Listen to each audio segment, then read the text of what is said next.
কি বন্ধুরা, জিভে জল এসে গেল। খুবই টেস্টি আর দেখতে সুন্দর, তাই না? আর নতুনত্বও আছে। আমরা ডিম সেদ্ধও ভাজা করে ঝোল করে বানিয়ে তো খেয়েছি, কিন্তু ডিম ভাপিয়ে ঝোল বা কারি বানানো একটা নতুনত্ব ব্যাপার।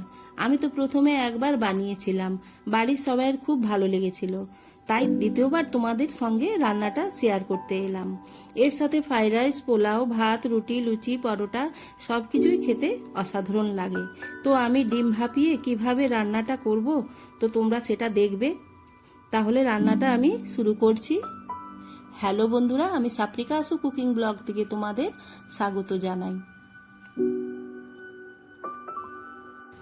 ডিমের ঝোল বানাবো। এভাবে 4টে আলু 2 পিস করে কেটে নিয়েছি, কেটে সেদ্ধ করে নিয়েছি, 80% সেদ্ধ করে নিয়েছি।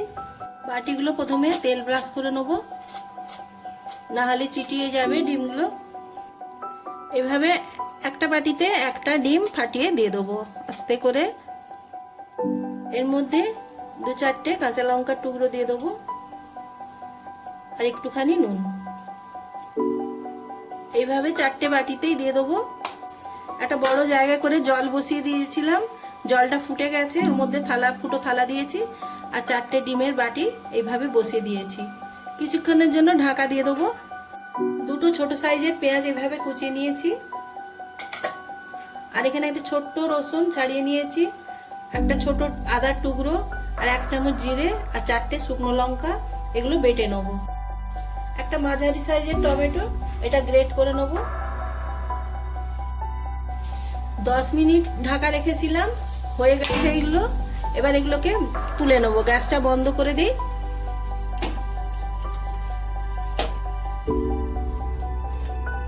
এইভাবে ছুরি দিয়ে সাইডগুলো একটু করে দেবো, দিলে উঠে আসবে ডিমটা।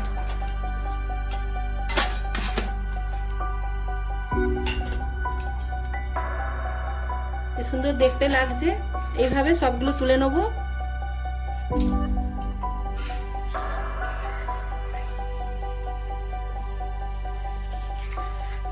এইভাবে সব বার করে নিলাম বাটি থেকে। এবার রান্নাটা শুরু করব। গ্যাসে কড়া বসিয়ে দিয়েছি, গরম হয়ে গেছে। এবার পরিমাণ মতো তেল দিয়ে দেবো। তেলটা গরম হয়ে গেছে, এবার সেদ্ধ আলুগুলো দিয়ে দেবো ভাজার জন্য। একটু লাল করে ভেজে নেবো। একটু হলুদ দিয়ে দেবো।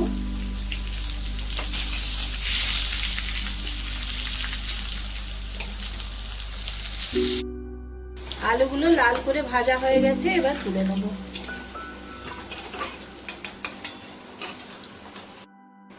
এতটা তেল দেবো না, তেল কমিয়ে নেব।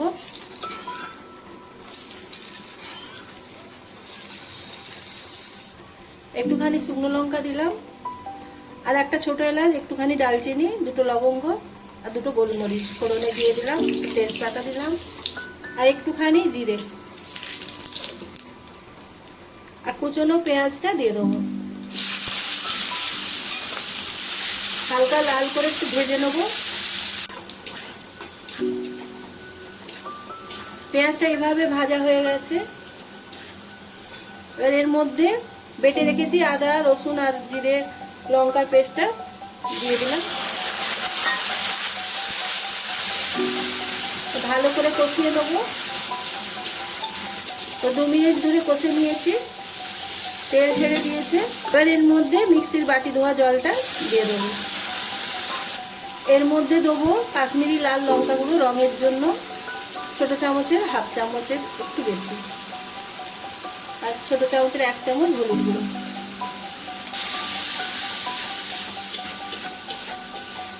একটু ভালো করে কষিয়ে নেবো। ভালো করে কষিয়ে নিয়েছি। এবার টমেটোটা দিয়ে দেবো। টমেটোটা ভালো করে কষিয়ে নেবো। টমেটোটা ভালোভাবে কষে যাওয়ার জন্য একটুখানি নুন দিয়ে দেবো। টমেটোটা বেশ কিছুক্ষণ ধরেই কষিয়ে নিলাম, না হলে টমেটোর কাঁচা গন্ধটা থেকে যায়। ভালো করে কষিয়ে নিতে হবে। এর মধ্যে একটুখানি কসুরি মেথি দিয়ে দেবো। কসুরি মেথিটা দিলে রান্নার টেস্টটা ভালো হয়। ভালো করে কষিয়ে নিলাম। একটু জল দেবো।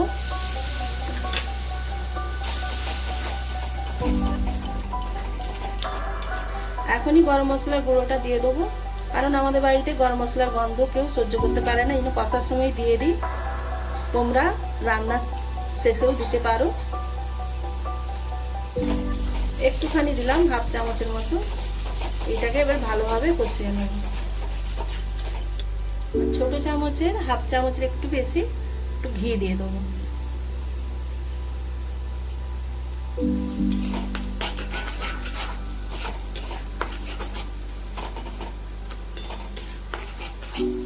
পাঁচ ছ সেকেন্ড একটু কষিয়ে নিলাম।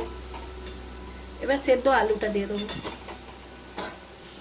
আমি যেভাবে রান্নাটা করছি সেইভাবেই রান্নাটা করলে খুবই টেস্ট হবে। আমরা তো সেদ্ধ ডিম বা ভাজা ডিম করে ঝোল খেয়েছি, এইভাবে ডিমগুলো ভাপিয়ে নিয়ে করলে খেতেও ভালো হয় আর দেখতেও ভালো লাগে। ভালোভাবে মশলাটা আলুর সঙ্গে কষিয়ে নিয়েছি। এবার এর মধ্যে আলু সেদ্ধর যে জলটা দিয়ে দেবো, পরিমাণ মতো দেবো, যে যেমন ঝোল খাবে এতটাই দেবো। আর একটুখানি নুন লাগবে, আলু সেদ্ধর সময় নুন দিয়েছিলাম।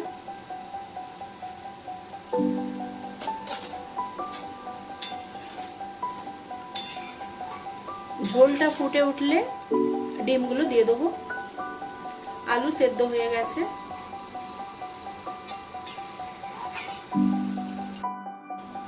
ঝোলটা ফুটে উঠেছে, এবার ডিমগুলো একটা একটা করে দিয়ে দেবো।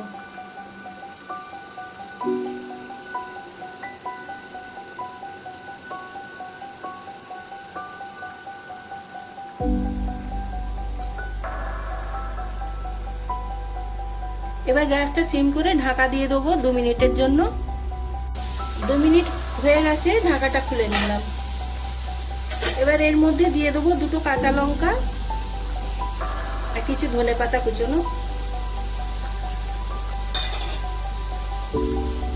আর ভাজা জিরে গুঁড়ো 1 চামচ, ছোট 1 চামচ দিয়ে দিলাম।